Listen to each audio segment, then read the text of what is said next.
이 방송은 짧게 한 작품에 대한 리뷰만 듣고 싶은 분들을 위한 요약본입니다. 전체 방송에는 더 풍성한 내용이 담겨 있으니까요. 책플릭스 채널을 확인해 주세요. 저는 다큐 영화를 좀 가져왔어요. 다큐. 네. 특이한 게 이 감독이 직접 자기 가정사를 찍었거든요.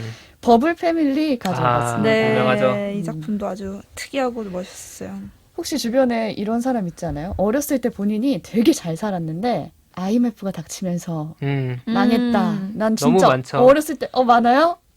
저만 그런 줄 알았는데. 전 국민적인 우리 일이었으니까. 세대가 공유하는 네. 어떤 맞아요. 일이었으니까. 사실 제 남편도 이런 얘기를 하거든요. 자기가 IMF 때 성장기였는데 왜 그때 못 먹어서 키가 안 컸다. 아, 좋은 핑계다.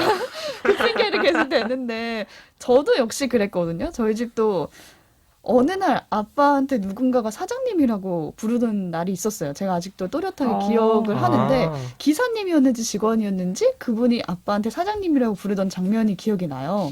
근데 언젠가부터 아빠가 회사를 안 가는 거예요. 근데 지금 생각해보면은 그때가 딱 그 경제 위기가 닥쳤던 그때인 것 같고 그 뒤로 4년 동안 아버지가 일을 쉬셨습니다. 그때부터 이제 엄마가 생계에 뛰어들었는데 이 다큐 영화도 딱 이런 전형적인. 네, 딱 이 시기에 IMF가 왔던 97년도 이 시기에 우리 집이 그 영향을 받았다 하시는 분들은 모두 고개를 정말 끄덕일 만한 이야기가 담겨 있어요. 그쵸. 제목부터 버블 버블. 패밀리. 네, 이 버블이 다 무너져. 이 마민지 감독이 89년생이거든요. 그러니까 이 작품이 나왔을 때는 30살 정도였어요. 이 감독의 가정사가 아주 리얼하게 담겨 있는 딱 우리 세대의 이야기가 아닌가 싶어요. 마민지 감독의 아버지는 원래 공장을 다니셨는데 80년대 들어서 막 이제 주택 공급해라 하잖아요. 그때 소규모 건설업 사업을 시작을 하십니다. 그러니까 짓는 대로 바로 팔리는 거예요. 너무 잘 되는 진짜. 거죠. 그래서 이 어머니가 말씀하시기로는 달에 뭐 몇 억을 벌었고 그 당시에 1년에 10억은 쉽게 벌었다. 사업이 너무 잘 돼서. 네. 그때 그렇게 말씀하시는데 하지만 지금은 월세도 내기가 어려운 실정입니다. 그래서 그 당시에 마민지 감독은 중산층의 그 상징이었던 아파트 키드로 자라거든요. 아파트 그렇죠. 그 당시 아파트에 사는 거니까. 지금보다 훨씬 다른 의미가 다르죠. 아예 그때는 네. 아파트 사는 애, 고급 아파트 안 같은 사는 느낌이죠. 딱 구분이 되는. 그 고급 아파트에서 앞 건너편에 있는 빌라로 이사를 옵니다. 그렇게 하필 또 바로 보이는 데로 가셨을까? 그러니까 멀리도 아니고. 결국에 이제 부모님은 부동산으로 흥하시긴 했지만 나중에는 그 부동산 투자했던 곳이 뭐 그린벨트로 묶이고 하면서 부동산으로 결국 망하시거든요. 그런데도 아직까지 부동산에 대한 희망을 놓지 않고 있어요. 맛을 한번 보셔가지고. 네. 그러니까 언젠가는 다시 부동산으로 나는 저 아파트를 갈 거야. 재개를 할 거야 라고 이렇게 계속 꿈을 꾸고 계신 거예요. 근데 그걸 옆에서 보는 딸의 입장에서는 얼마나 답답해요, 진짜. 답답하죠. 그래서 그런지 이 영화에서는 세대 대비가 되게 잘 나오거든요. 제가 가장 기억에 남는 게 좌우명이에요. 그러니까 우리 엄마도 항상 하는 말씀이신데 마 감독의 어머니는 마 감독 그 딸을 응원할 때 하면 된다라고 하면 된다. 라면 시대의 된다. 유산이죠. 하면 된다. 근데 막 자신의 좌우명은 하면 된다니까 너도 이런 좌우명을 가지고 하면 될 거야, 딸아. 열심히만 하면 된다. 네, 이렇게 응원을 해주시는데 자녀 세대는 이미 알고 있잖아요. 이 앞에서 성실한 나라의 앨리스 그렇지. 부제에서도 나오잖아요. 성실하게 살아도 열심히 한다고 다 되는 게 되는 게 아니에요. 아니죠. 안에서 안 된 게 아니거든요, 지금. 그러니까요. 노력은 너무 과할 정도라고 있지 맞아요. 사실. 근데 마 감독의 아버지는 게다가 이렇게 문자를 보내거든요. 핸드폰 문자를 보내시는 방법을 마민지 감독한테 처음으로 배우시는데 이제 시범 삼아서 딸한테 첫 문자를 보내신 거예요. 거기에 이렇게 적혀져 있어요. 민지야, 최선을 다하는 사람이 되어라. 좋은 말입니다. 좋은 네. 말이에요. 저는 숨이 막히더라고요.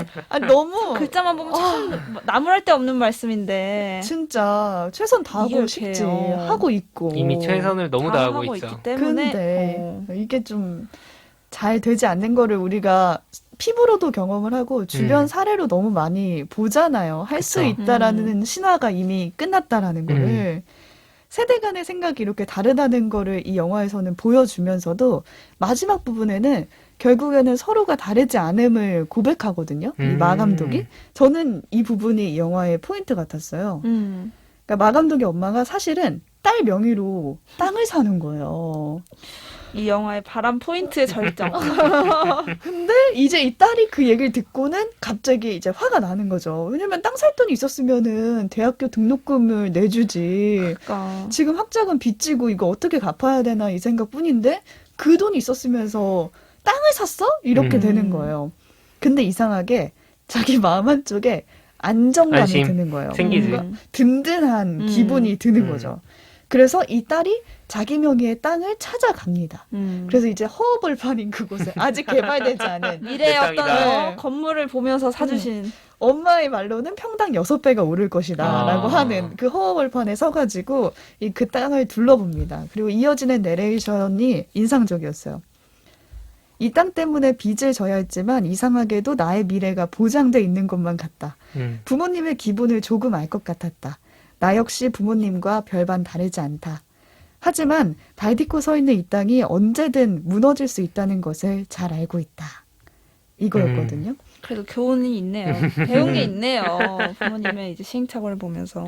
이 마지막 문단을 배운 거죠. 이 땅이 무너질 수 있다라는 아는 거. 거라. 이 지금 허허벌판인 곳이 개발될 수도 있고 안 될 수도 있고 개발되더라도 거품처럼 사라질 수도 금방 있다는 거. 추락할 수 있다는 걸 눈으로 보고 자란 세대여가지고. 그렇지. 자기 그쵸. 경험인 거잖아요. 근데 이게 재밌는 게 부모님 입장에서도 자기 경험 때문에 자꾸 땅에 집착하시는 거고 근데 아랫세대인 마감독 입장에서는 부모님이 무너지는 걸 봤기 때문에 나중에 또 무너질 수 있다는 거를 보는 거잖아요. 이게 그냥 계속 그렇게 돌아가는 것 같은 느낌이 좀 있어요. 그러니까요. 계속 그러면서도 좋다는 본인 자체의 감정에서 동질감을 느끼는 것 같아요. 그렇지. 부모님한테. 부모님 아파트에 왜 이렇게 집착을 하셨을까요? 지금 사는 빌라도 물론 허름하긴 하지만 그 두 분이 사시기에 그렇게 최악의 환경은 아니잖아요, 솔직히. 물론 안 좋아요. 집이 안 좋은데 아파트에 집착하는 어떤 분들이 계시잖아요. 마치 아까 그 성실한 나라 앨리스 규정이 집을 그치. 매매하는 것에 집착하듯이 아파트를 매매하고 소유하는 거에 엄청 집착하시는 게 되게 신기한 것 같아요, 그 마음. 저희가 어제 그 부동산 책이쇼에서 다뤘을 때 나왔던 얘기가 그러니까요. 그 투자와 우리의 모든 집값 상승의 그 주된 원인이 아파트라고 하더라고요. 그러니까요. 아파트지. 소유해야 된다는 그거 딱. 아파트의 어떤 상징, 한국에서. 특히 저는 이 버블 패밀리의 가족 같은 경우에는 뭐 제가 함부로 분석할 수 없겠지만, 그러니까 그런 게 있더라고요. 이미 한번 경험해본 사람들이 더 원하는, 성실한 나라에 있어서 규정이 원하는 집은 사실 단독주택 되게 허름한 걸 나중에 사게 되는데 그냥 집이었던 거예요. 그거면 돼. 근데 사실 그 맞아. 마민지 감독의 맞아. 어머니 같은 좋은 집, 경우에는 아파트. 그 아파트. 그게 왜냐면 거기에서 살았을 때 그 자기의 과거의 순간이라든가 그때 그거를 부유했던 그쵸. 그 생활을 상징하는 어떤. 그걸 상징하는 것 같아요. 호황기를 잊지 못하고 이제 하면은 언젠가는 된다라는 생각을 가지고 계신 된다. 거고. 근데 이거를 보면서 저도 저희 집 생각을 굉장히 많이 했거든요. 그랬나요? 이 누리꾼도 그런 공감 포인트가 많았다라는 평이 많았어요. 뭐 남의 이야기가 아닌 우리의 이야기. 80년대, 90년대 생들은 꼭 보시길 공감할 바란다. 우리 가족을 보고 있는 것 같았다 했거든요. 부동산이 진짜 이슈로 떠오르는 요즘이잖아요. 그때 우리 집은 왜 그랬을까? 어렸을 때 우리 집, 그리고 지금의 우리 집을 이렇게 되돌아보면서 그 궁금증을 해소해 줄 수 있는 작품이 아니었나 싶습니다. 그리고 욕망들에 대한 생각을 해볼 수 있을 것 같아요. 저는 이제 어제 책 이슈 때도 그 키워드를 말씀드린 적이 있는데, 성실한 날의 앨리스도 그렇고, 버블 패밀리도 그렇고, 대체 집을 원하는 욕망이란 무엇인가 그러니까. 내 안에서 그 부분에 대해서 각자의 이유가 있겠죠. 각자의 이유가 있겠지만, 한 번쯤 돌아볼 수 있는 그런 계기를 주는 작품들인 것 같아요. 여기서는 유일한 희망 아니었을까요? 거기서는 이제 규정의 꿈이었지만 그렇죠. 여기서는 뭐 학자금 빚이고 월세고 지금의 그 궁핍함을 다 해결해 줄 수 있는 단 하나 희망. 황금 열쇠. 그쵸. 그게 이제 부동산이라는 건데 그쵸. 그거 말고 지금 생각했을 때 다른 희망이 잘 보이지 않는 것 같아요. 여담이지만 책디님이 면접 볼 때 그 노래 부르지 않았나요? 어떤가요? 할 수 있다. 맞아요. 안 된다. 해보자. 그랬다 그랬는데. 근데 기억나요. 이게 우리 신입사원 때 무슨 아, 웃겨. 저희 셋이 어떻게 우연히 일부러 그런 건 아닌데 그때 같이 UCC를 만들었어요. 네, 신입사원 때. 맞아요, 맞아요. 그때 제가 이제 야, 그거 다시 꺼내봐야겠다. 저 가끔 주기적으로 보거든요. 아, 충격. 어. 아, 생각났어요. 그때 책디가 아. 그 노래 불렀다고 또 아. 제가 그 노래를 어디서 들었냐면은 저희 언니가 후진을 할 때 이제 떨리잖아요. 뒤에 이거 박을까봐. 자동차 후진할 때. 네, 후진할 때 자꾸 스스로를, 스스로를 이제 어. 다 가다듬기 위해서 자꾸 할 수 있다. 내면화 돼 있네. 네, 이렇게 하는 거예요. 그래서 그게 저도 기억에 남아서 그래. 창피하네요. 할 수 있어요. 할 수 근데 있다. 이제 안 될 수도 있다라는 그 마음 한켠에 아, 그렇죠. 네, 그런 공간을 좀 남겨두는 게 우리 그거를- 세대가 아닌가 싶어요. 면접관 앞에서도 그 방, 이렇게 하면 됩니다 하고 외쳤던 분이 버블 패밀리를 네, 들고 죄송합니다. 오셨습니다. 아니 뭐 합격했으면 됐지 뭐. 됐네요. 했으니까 된 아, 거지. 네, 할 수 있었네요. 그게 궁금해. 사실 나는 한번 여쭤보고 싶은 게 그럼에도 불구하고 된 건지 그래서 된 건지 아, 그게 진짜 궁금해. 언젠가 물어볼 날이 나중에 한번 오겠죠. 여쭤볼 일 있을까요? 아. 언젠가. 네. 참고로 이 영화는 웨이브에 있습니다. 아, 네네. 아, 네, 네. 유튜브에서도 유료로 제가 음. 유튜브에서 유료로 봤거든요. 네네. 그리고 왓챠 플레이에서도 보실 수 있습니다.